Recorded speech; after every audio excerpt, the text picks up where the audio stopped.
was replaced with an updated compilation of articles entitled Shepherd the Flock of God, which is now the primary text from which an elder takes guidance on his congregation.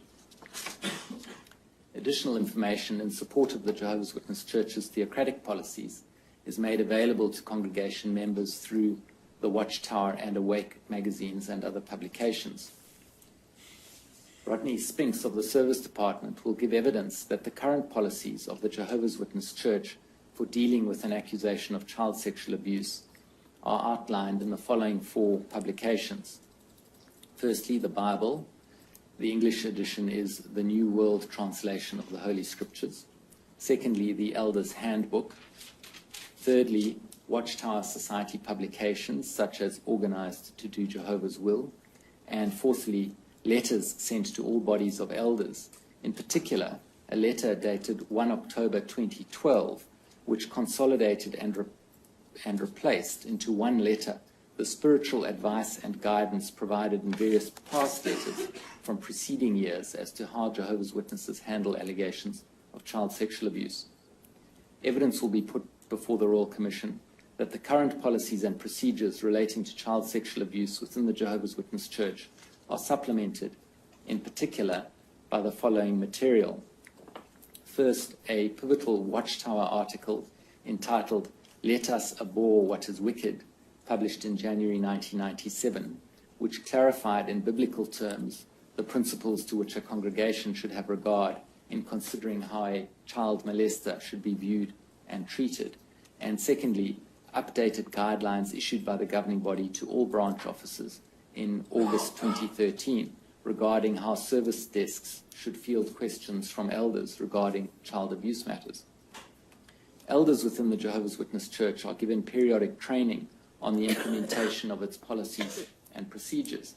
The training takes the form of one-day programs or seminars called Kingdom Ministry Schools. There will be evidence regarding the established disciplinary procedure adopted by the Church for responding to allegations of child sexual abuse in Australia. Documents will be tendered and evidence given showing that the Jehovah's Witness Church considers that it is only authorized to address child sexual abuse in accordance with scriptural direction. The Jehovah's Witness Church recognizes child abuse to be a gross sin and crime. Its official position is that they abhor child sexual abuse and will not protect any perpetrator of such repugnant acts. Child sexual abuse is defined by the Jehovah's Witness Church as follows. Child sexual abuse generally includes sexual intercourse with a minor, oral or anal sex with a minor, fondling the genitals, breasts or buttocks of a minor, voyeurism of a minor, indecent exposure to a minor, soliciting a minor for sexual conduct, or any kind of involvement with child pornography. Depending on the circumstance of the case, it may also include sexting with a minor. Sexting describes the sending of nude photos, semi-nude photos, or sexually explicit text messages electronically, such as by phone. According to the Jehovah's Witness Church, child sexual abuse is captured by the scriptural offenses, firstly, porneia, which is immoral use of the genitals between two people, and secondly, brazen or loose conduct, which includes fondling of breasts, explicitly immoral proposals, showing pornography to a child, voyeurism, indecent exposure, and thirdly, gross uncleanliness, which is heavy petting. Jehovah's Witnesses are taught from the Bible that they have a personal responsibility to report wrongdoing to elders if the wrongdoer does not voluntarily come forward. Upon receipt of an allegation, elders are directed to immediately call the branch office for direction based on the circumstances of each case.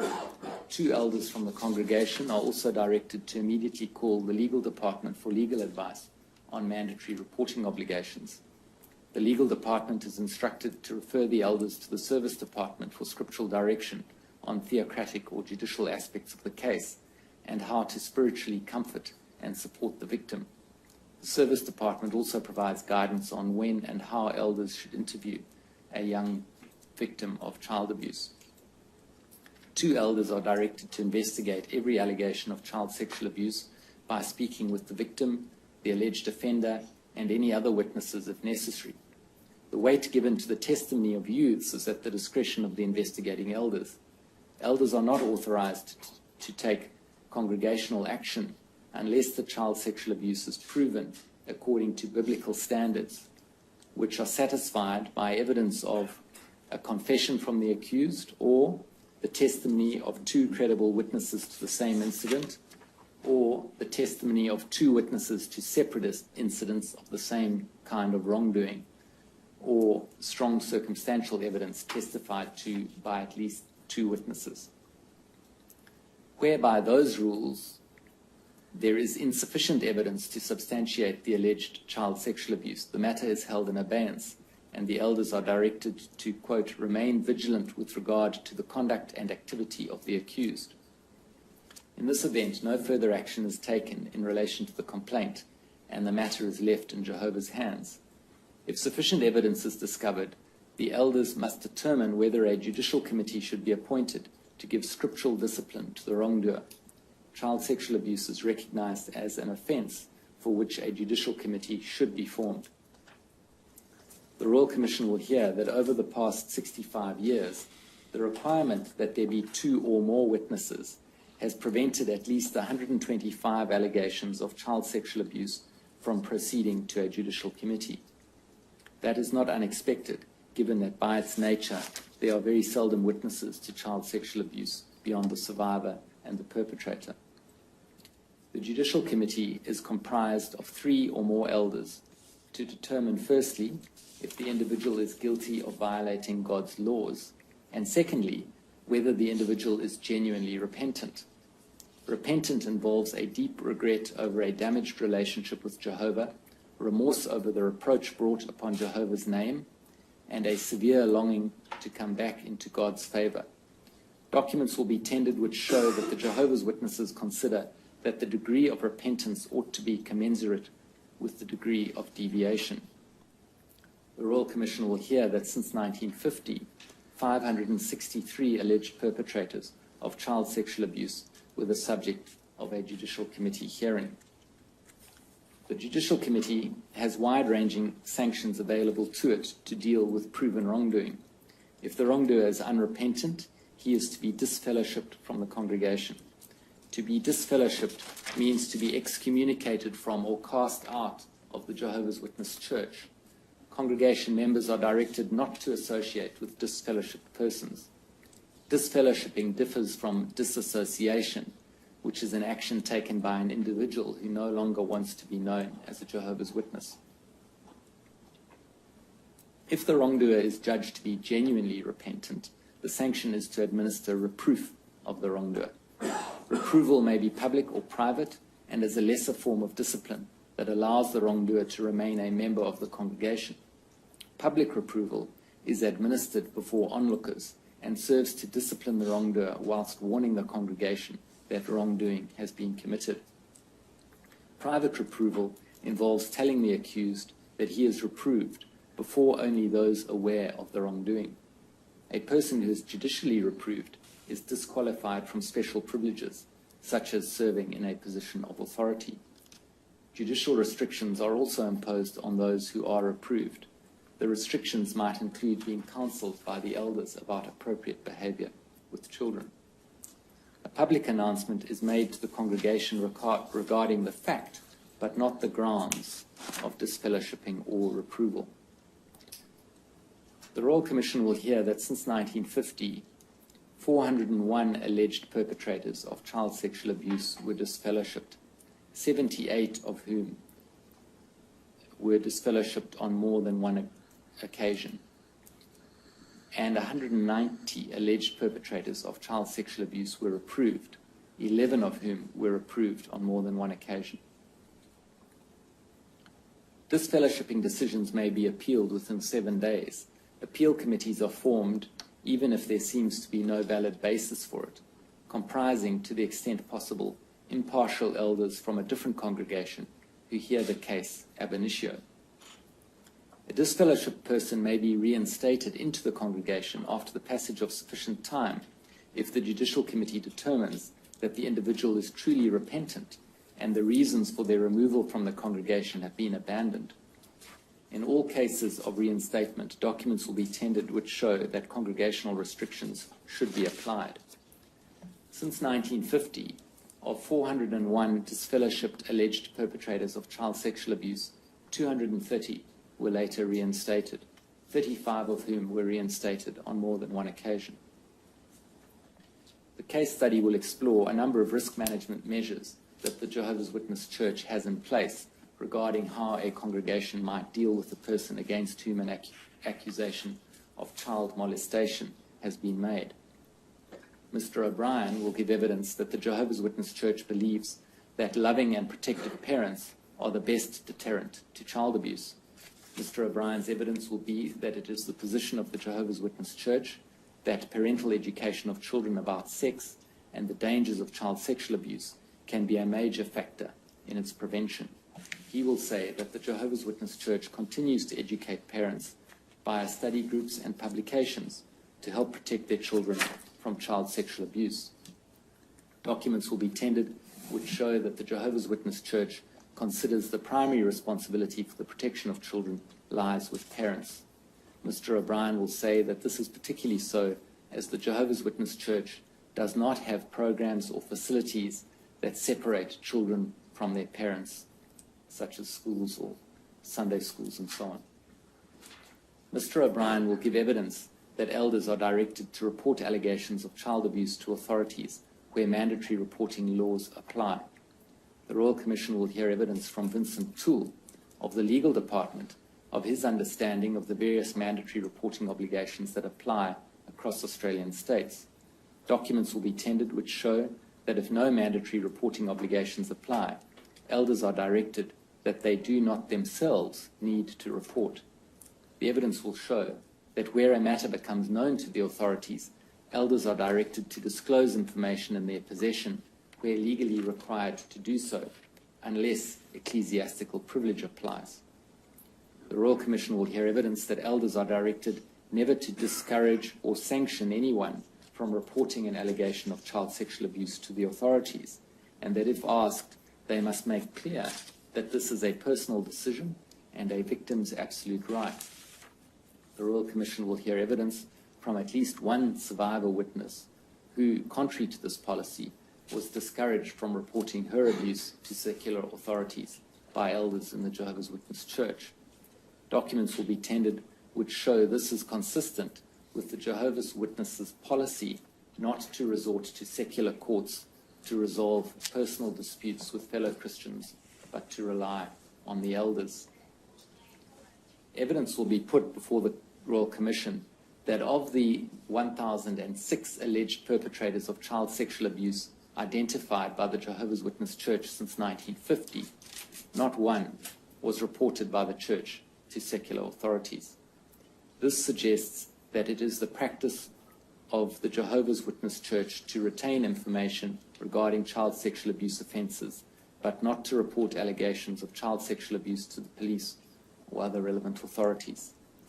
This case study will consider whether the practice of the Jehovah's Witnesses Church of not reporting allegations of child sexual abuse to secular authorities potentially exposes members of the Church to criminal liability for concealment of serious indictable offences under Section 316 of the Crimes Act of 1900 in New South Wales, and failure to disclose sexual offences against minors under Section 327 of the Crimes Act 1958 of the State of Victoria. The case study will consider the interaction of these offences with the confessional privilege provided for in Section 127 of the Evidence Act of 1995 of the Commonwealth and replicated legislation in force in New South Wales, Victoria, Tasmania, and the Northern Territory. It is anticipated that documents will be tendered before the Royal Commission which will show that the Australia Branch Office have considered that confessional privilege would apply in circumstances where the perpetrator confessed to a child sexual abuse. The Royal Commission will hear evidence of the circumstances in which confessions relating to child sexual abuse are made to elders within a congregation, and documents recording the circumstances of such confessions then provided to the branch office. Mr. O'Brien will say that the Jehovah's Witness Church complies fully with legislative requirements to ensure all relevant persons have the necessary clearances for working with children. Mr. Toole will give evidence that there are approximately 7,000 elders and ministerial servants currently serving in Jehovah's Witnesses congregations in Australia who have obtained child-related police checks. The Jehovah's Witness Church offers theocratic guidance on the sharing of information between relevant bodies of elders through letters of introduction when a member moves from one congregation to another.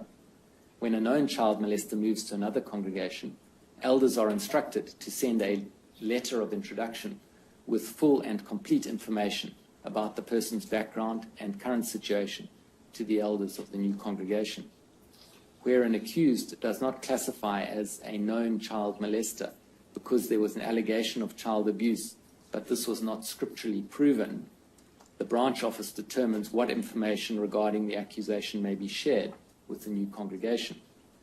Where a disfellowship person moves to a new congregation before applying for reinstatement, the new elders are directed to seek relevant information from the old congregation to determine genuine repentance for the purposes of any reinstatement application. The Royal Commission will hear evidence that elders and ministerial servants hold positions of trust within the congregations. The Jehovah's Witness Church offers theocratic guidance on the qualification of a known child molester for such positions of responsibility. Mr. Spinks will give evidence that an elder or ministerial servant is immediately removed if he is found to have engaged in child sexual abuse. Documents will be tendered at the hearing which show that elders are instructed to allow considerable time to pass before extending privileges of service to a former child abuser. Since 1950, 28 alleged perpetrators of child sexual abuse were appointed to positions of authority after having been the subject of allegations of child sexual abuse. Further, of 127 alleged perpetrators of child sexual abuse deleted as elders or ministerial servants as a result of allegations of child sexual abuse, 16 were later reappointed. In September 2014, the Jehovah's Witness Church revised its screening process for appointments to elder or ministerial positions. The current procedure requires the nominee to pass the Service Department's check for anything that may disqualify the individual from appointment and to answer certain questions regarding whether he has ever been involved with child sexual molestation. Mr. Toole will give evidence regarding the document retention policies of the Jehovah's Witness Church in relation to records of child sexual abuse. The current policy provides that records concerning an individual accused of child molestation are to be indefinitely retained in the Congregational Confidential File. The Royal Commission will hear evidence that this has been a long-standing practice of the Jehovah's Witness Church. The Royal Commission has been contacted by 57 persons about child sexual abuse in the Jehovah's Witness Church. Of these, 34 are themselves survivors of child sexual abuse in the church. The Royal Commission will hear evidence from 2 women, each of whom was sexually abused as a child in the Jehovah's Witness Church. Their cases are considered to be the most appropriate for the purposes of this case study. They are expected to testify about their experiences of growing up as a Jehovah's Witness, being sexually abused by Jehovah's Witnesses who were in positions of authority, being discouraged from associating with non-Jehovah's Witnesses, the distress they experienced throughout the Judicial Committee hearing process, which involved being interviewed by a panel of males without any support, the blame that each accused sought to place on them as survivors, the absence of an explained purpose to the meetings and interviews to which they were subjected, and being discouraged from approaching authorities. The Royal Commission will hear from both survivors that the impact of the child sexual abuse and the response of the Jehovah's Witness Church is ongoing.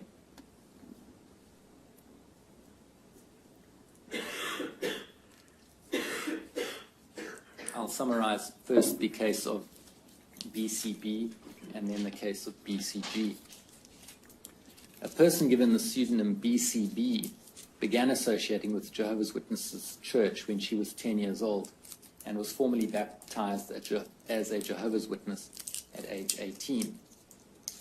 Between 1980 and 1986, BCB regularly stayed overnight at the house of the Neal family, of whom the father was Bill Neal, one of 2 elders in the Narrogin congregation in Western Australia.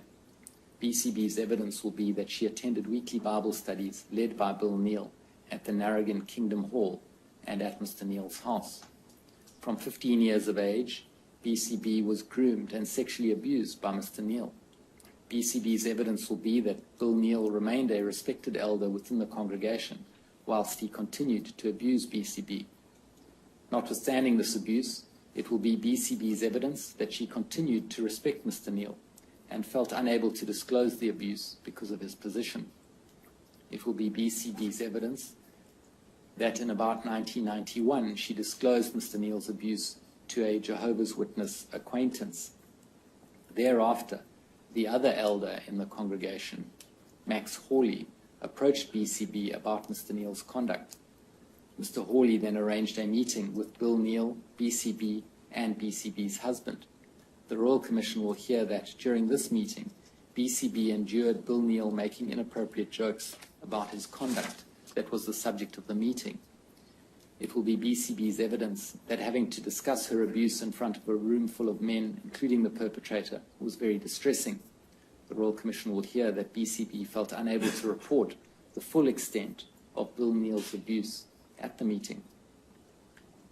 Max Hawley organized the second meeting, which was attended by BCB, BCB's husband, Bill Neal, and Doug Jackson, who was the circuit overseer for the Narrogin congregation.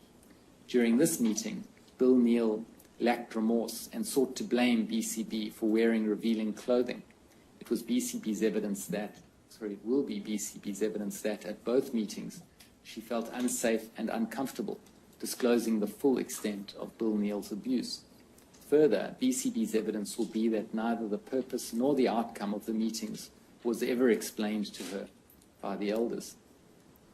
The Royal Commission will hear evidence that following the committee meeting, Max Hawley discouraged BCB from further disclosures of abuse, quote, out of respect for the Neal family.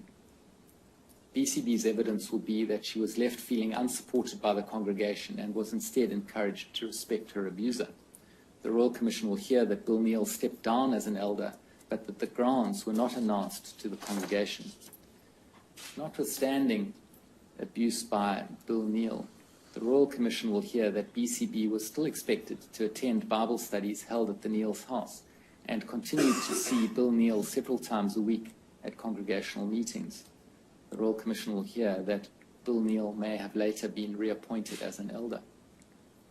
BCB will give evidence that in about July 2014, after she had indicated that she was considering reporting her abuse to the Royal Commission, Joe Bellow, an elder in her congregation at the time, asked if BCB, quote, really wants to drag Jehovah's name through the mud. The Commission will hear evidence that BCB felt brainwashed into believing that speaking with worldly people would bring reproach upon Jehovah's name.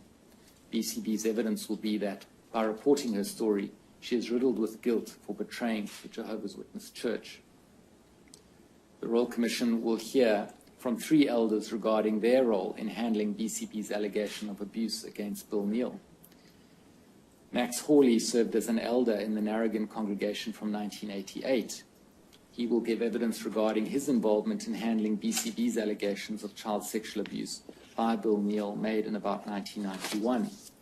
Mr. Hawley's evidence will be that in circumstances where Bill Neal denied any intentional conduct, the rule requiring 2 or more witnesses meant that BCB's allegations could not be proven according to the scriptures. Ultimately, Bill Neal's removal as an elder was recommended by Mr. Hawley and Mr. Jackson because BCB's allegations had cast a cloud over Bill Neal's qualifications. Following Bill Neal's removal, he continued to attend meetings and was not placed on any specific restrictions. Documents will be tendered which show that the elders considered the spirituality and the seductiveness of the complainant in determining the complaint. Doug Jackson served as a circuit overseer in Western Australia between 1990 and 1998. The Royal Commission will hear evidence regarding Mr. Jackson's involvement in the Judicial Committee hearing into the allegations against Bill Neal during his visit to the Narragain congregation in early 1992. Mr. Jackson will give evidence regarding his recommendation that Bill Neal no longer met the scriptural qualifications for serving as an elder. Notwithstanding Bill Neal's admission to improper conduct, a document will be tendered which shows that in the same letter that recommends his removal as an elder, Mr. Jackson recommends that Bill Neal be reappointed, quote, once this has died down and it appears that Brother Neal again has the freedom of speech. Joe Bello has served as an elder since 1991. The Royal Commission will hear evidence regarding Mr. Bello's involvement in providing shepherding care and assistance to BCB during visits to her family in 2012, following BCB's disclosure of Bill Neal's abuse. Mr. Bello will give evidence that he did not intend to discourage BCB from approaching the Royal Commission. A person given the pseudonym BCG was baptized as a Jehovah's Witness when she was about 16 years old. The Royal Commission will hear evidence of BCG's experience growing up in a strict Jehovah's Witness family. BCG will give evidence that her father, BCH, was a highly regarded Jehovah's Witness who was appointed as a ministerial servant in the Mariba congregation in far north Queensland in about 1984. BCG's evidence will be that her father was influential within the congregation because he was well respected amongst members. As head of the household, BCH dictated and enforced compliance with household rules.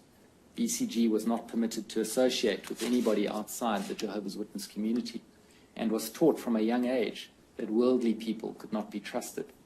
BCG was not permitted by her parents to attend school after year 10 because choosing higher education over Jehovah was frowned upon by the Jehovah's Witness Church. When she was 17, BCG was sexually abused by her father on a number of occasions over a 2-week period whilst her mother and siblings were away. BCG tried to report her father's abuse to 2 elders within the Mariba congregation, both of whom were friends of her father. BCG will give evidence that both elders refused to speak with BCG without her father being present. It was not until BCG found the courage to tell a male friend who approached BCG's father and the elders that the matter was investigated by the elders.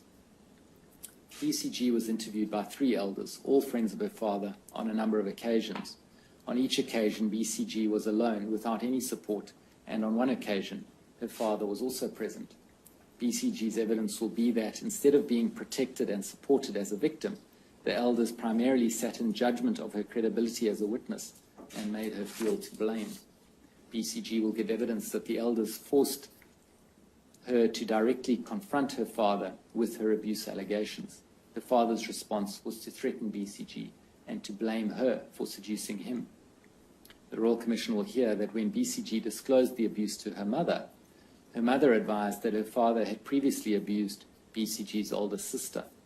At around the same time, BCG's 2 younger sisters confirmed that they were also victims of their father's abuse. The Royal Commission will hear that although the elders were advised of the additional victims, they did not take them into consideration in their investigation. BCG's father was ultimately disfellowshipped, not for his sexual abuse of BCG, but for unrelated, as it's put, loose conduct and lying. BCG will give evidence that the elders would not consider the evidence of her sister's abuse because they were not witnesses to the same event. BCG was devastated that her father's sexual abuse did not appear to qualify as wrongdoing in the eyes of the Jehovah's Witness Church. BCG's father immediately appealed his disfellowshipping. BCG was brought before an appeal committee alone to be interviewed again about the abuse. It was at this time that her father admitted the abuse and his disfellowshipping was upheld with grounds of porneia added. The Royal Commission will hear that BCG's father was reinstated after only a few years.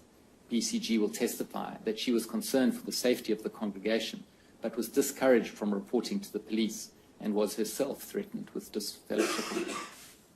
In December 1995, BCG wrote to Watchtower Australia regarding her father's premature reinstatement. Watchtower Australia responded in February 1996 by counselling faith in Jehovah and advising that it would make inquiries into the matters raised. The Royal Commission will hear that when BCG eventually left the Jehovah's Witness Church, she was completely ostracized by members of her local congregation. BCG then reported her father's abuse to the police. BCG's father, BCH, was ultimately convicted in 2004 for unlawful and indecent assault and attempted rape of BCG and sentenced to 3 years imprisonment. BCG's evidence will be that her experience of 3 criminal trials was easy compared to her experience of sitting through the Judicial and Appeal Committee meetings. The Royal Commission will hear evidence from the 3 elders of the Mariba congregation, that's Dino Ali, Ronald DeRoy, and Kevin Bowditch, regarding their role in handling BCG's allegations of abuse by her father that she reported in about May 1989. Dino Ali and Ronald DeRoy will give evidence that, in circumstances where BCH denied the allegations, the Judicial Committee was bound by the rule requiring 2 or more witnesses and did not have sufficient proof of the child's sexual abuse to take judicial action. It was for this reason the Royal Commission will hear that BCH was ultimately disfellowshipped, not for child sexual abuse, but for loose conduct and for lying to the elders about his conduct. Ronald DeRoy and Kevin Bowditch will give evidence that it was not until BCH confessed to the sexual abuse of BCG during the Appeal Committee hearing in 1989 that the grounds for BCH's disfellowshipping were extended to include his sexual abuse of BCG. In 1990, BCH applied to the Beanley East congregation for reinstatement.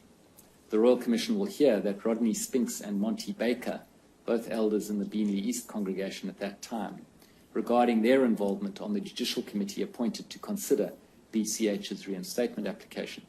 Rodney Spinks will give evidence of BCH's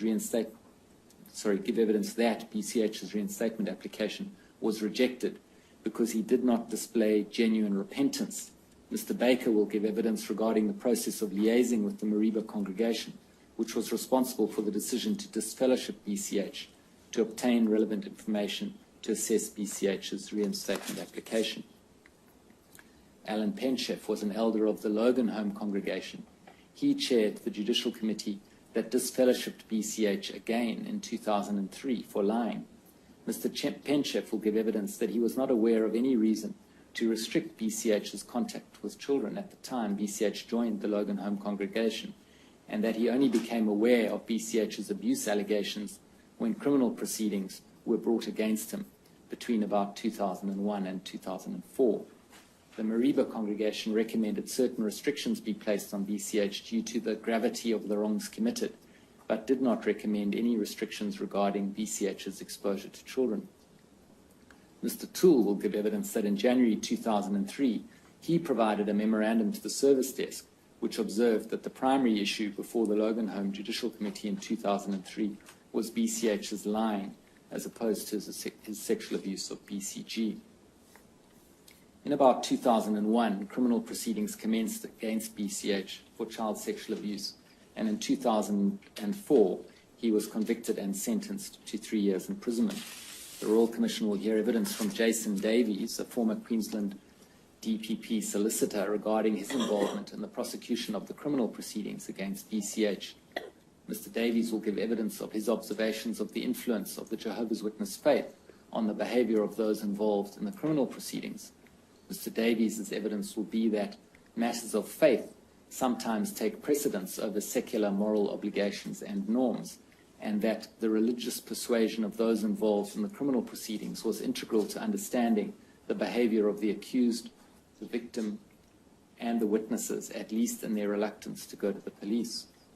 The Royal Commission will hear that the delay between the child sexual abuse and the time at which allegations came to police attention is in part attributable to the Church's practice of dealing with offending internally in accordance with its theocratic rules without referring matters to secular authorities. The Royal Commission will hear of the repeated applications for reinstatement made by BCH following his release from prison, and of the factors taken into consideration by the Jehovah's Witness Church in considering these applications. The Royal Commission will hear evidence of the involvement of the Church's service desk in guiding the consideration of BCH's pleas for reinstatement. Mr. O'Brien will give evidence that to date he is unaware of any claims for redress having been made in relation to child sexual abuse concerning the Jehovah's Witnesses in Australia. Watchtower Australia does not hold any insurance policy which provides cover for any claims relating to child sexual abuse.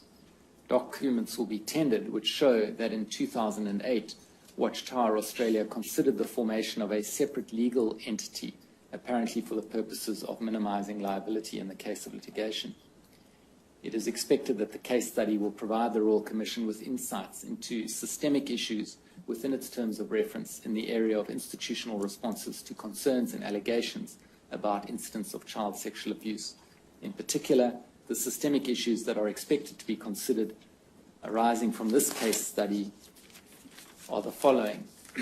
1, the influence of theocratic beliefs on the way in which religious institutions handle complaints and manage the risk of child sexual abuse and their interaction with government authorities. 2, the management of complaints of allegations of child sexual abuse within an institution without reference to external authorities and the impact that that approach may have on the institution's capacity to protect children. 3, the impact of an institution's internal disciplinary mechanisms on criminal processes. 4, the impact of the record-keeping practices of institutions on the ability of those institutions to manage the risk of child sexual abuse and to respond to victims of abuse. 5, the efficacy of mechanisms to prevent child sexual abuse. And 6, the adequacy of systems to support and rehabilitate survivors of child sexual abuse. This public hearing of the Royal Commission has been listed, obviously commencing today and until Friday, the 7th of August. Yes, thank you, Mr. Stewart. I think we might take the short adjournment now so that the cameras can be reorganised. We'll adjourn. We'll stand.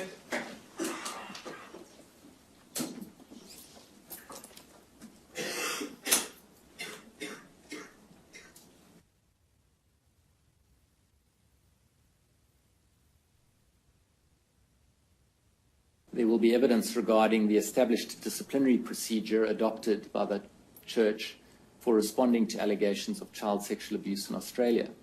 Documents will be tendered and evidence given showing that the Jehovah's Witness Church considers that it is only authorized to address child sexual abuse in accordance with scriptural direction.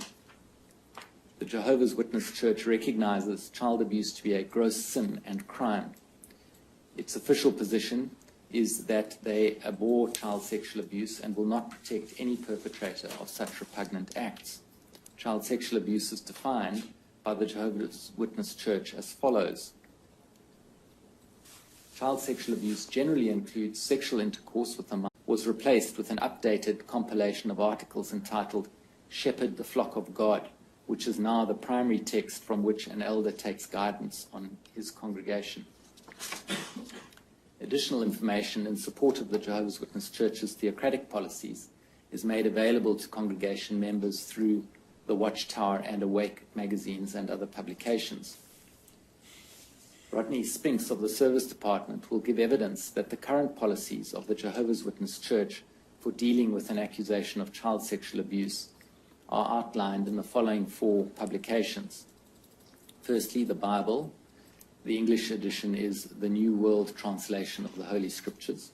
Secondly, the Watchtower article entitled Let Us Abhor What is Wicked, published in January 1997, which clarified in biblical terms the principles to which a congregation should have regard in considering how a child molester should be viewed and treated. And secondly, updated guidelines issued by the governing body to all branch officers in August 2013 regarding how service desks should field questions from elders regarding child abuse matters. Elders within the Jehovah's Witness Church are given periodic training on the implementation of its policies and procedures. The training takes the form of one-day programs or seminars called Kingdom Ministry Schools. Elders Handbook. Thirdly, Watchtower Society publications such as Organized to Do Jehovah's Will. And fourthly, letters sent to all bodies of elders, in particular a letter dated 1 October 2012, which consolidated and replaced into one letter the spiritual advice and guidance provided in various past letters from preceding years as to how Jehovah's Witnesses handle allegations of child sexual abuse. Evidence will be put before the Royal Commission that the current policies and procedures relating to child sexual abuse within the Jehovah's Witness Church are supplemented, in particular, by the following material. First, a pivotal watch minor, oral or anal sex with a minor, fondling the genitals, breasts or buttocks of a minor, voyeurism of a minor, indecent exposure to a minor, soliciting a minor for sexual conduct, or any kind of involvement with child pornography. Depending on the circumstances of the case, it may also include sexting with a minor. Sexting describes the sending of nude photos, semi-nude photos, or sexually explicit text messages electronically, such as by phone. According to the Jehovah's Witness Church, child sexual abuse is captured by the scriptural offenses, firstly, porneia, which is immoral use of the genitals between two people,